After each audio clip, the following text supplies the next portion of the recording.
Good morning. This is day 19 of my energy drink withdrawal program, the T-30 method. So it's T-11. It's Tuesday, May 14th at 10 after 6 in the morning. And this is my second take on this video because I was too discombobulated on the first one, so I've already had a sip of this. The last 2 days I've been on classic caffeine withdrawal symptoms. The first day, as I mentioned on the 17th, it was pretty bad. The headaches, all the symptoms, headaches, irritability, difficult concentrating, tiredness, even some flu-like symptoms a little bit. Yesterday I had the same symptoms again, so it continued for one more day, or at least one more day. And they're about half as bad as the first day. So we'll see how it is today. I'm hoping it gets even better. But still I feel sort of blah. I don't feel that good. And I finished this book, The Caffeine Advantage, yesterday, and it was strange reading this book while I was going through withdrawal.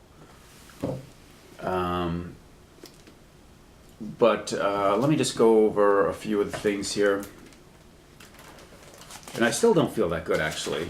So I'm hoping, this is the worst part of the withdrawal part. You just don't feel that good. And then when I'm reading this book, it's sort of tempting me to just, I know how I feel on caffeine, which is here, and I know how I feel now, which is sort of down here, and it would be very easy just to, you know, get a nice strong energy drink or coffee or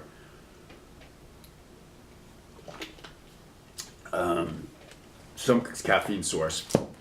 These guys, for some reason, are pushing caffeine pills. I don't quite understand it. Remember, they were the authors of this book, sort of the scholarly reference book, The World of Caffeine. This book is a completely different animal, and they're basically hawking caffeine pills, basically.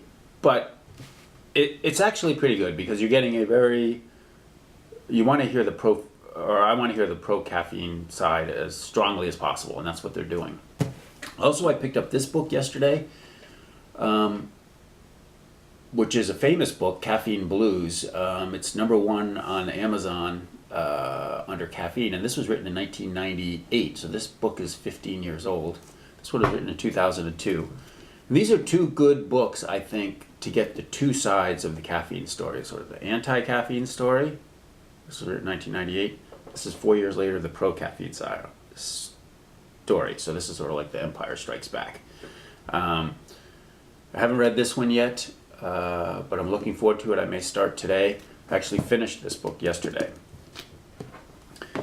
So this book just goes over all the advantages of caffeine, and I agree with all of these things.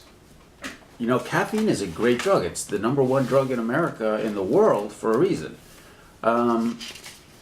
Let's see, I mean, just some of the things that I all agree with in terms of getting started with caffeine. I mean, it's great for waking you up in the morning.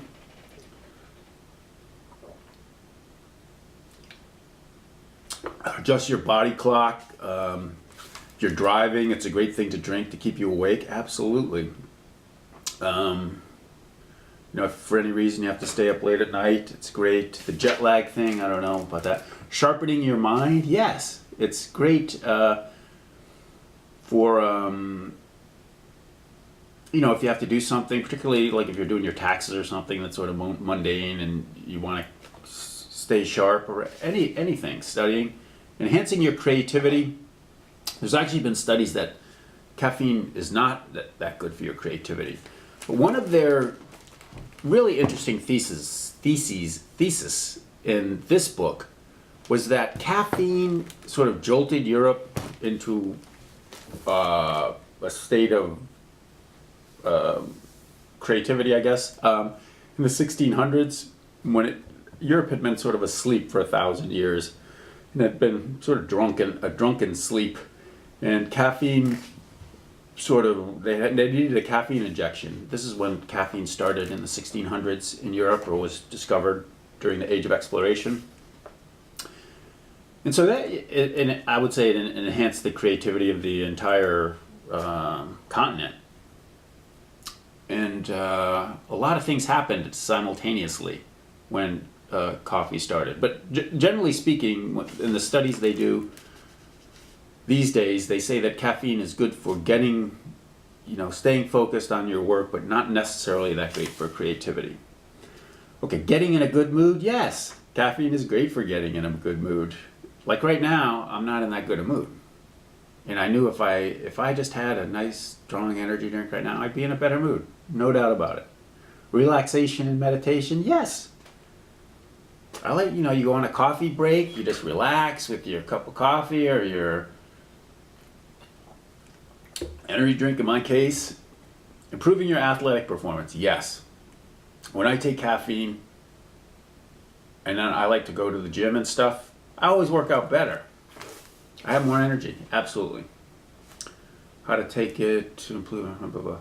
Weight loss, their argument is that, it speeds up your metabolism, it makes you more willing to work out. It also burns fat in and of itself.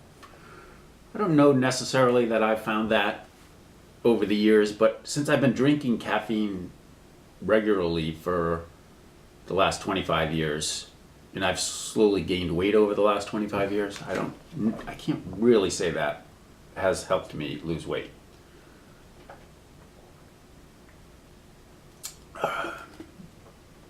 Caffeine and staying younger. Again, I don't know necessarily about that.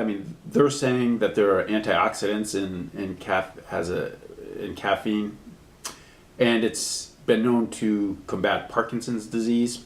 I don't know if I'm at risk for that. And it helps in memory loss. And then they go over caffeine and good health, and they go over a variety of things that, I guess probably in this book, in other books, caffeine is blamed for a lot of health problems, like hypertension, cancer, glaucoma, osteoporosis, diabetes. And so they're basically saying that it's all hogwash. Caffeine has nothing to do with that, and furthermore that it is helpful in strokes. It's been proven to, and even cancer, preventing gallstones. It's very good for asthma, and some other things. So caffeine became the number one drug in the world because it has some great properties. And I agree with almost everything they say here, which is why I continue to drink caffeine. Actually, that's not reason why I continue to drink caffeine. I continue to drink caffeine because I'm addicted to caffeine.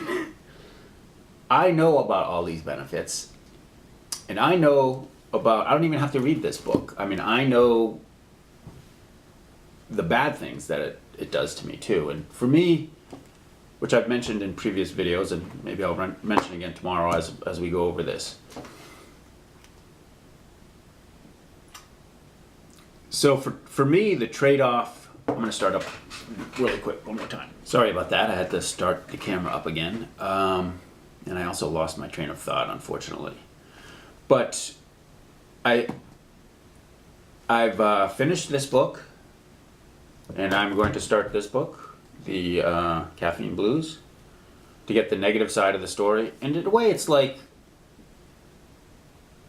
sometimes it's better not to have a balanced approach, but have two sort of very partisan sides.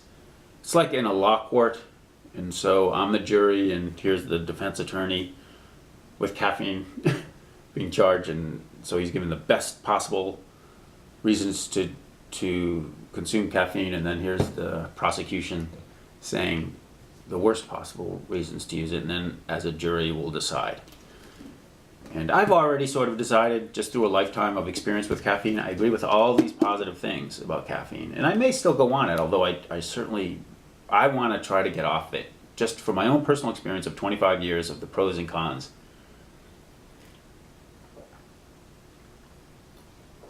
And I currently think, just without even reading this, that the cons outweigh the pros for me personally, but it remains to be seen. Okay, thanks for watching. Today's day 19, 11 more days left. And that's it. Thank you.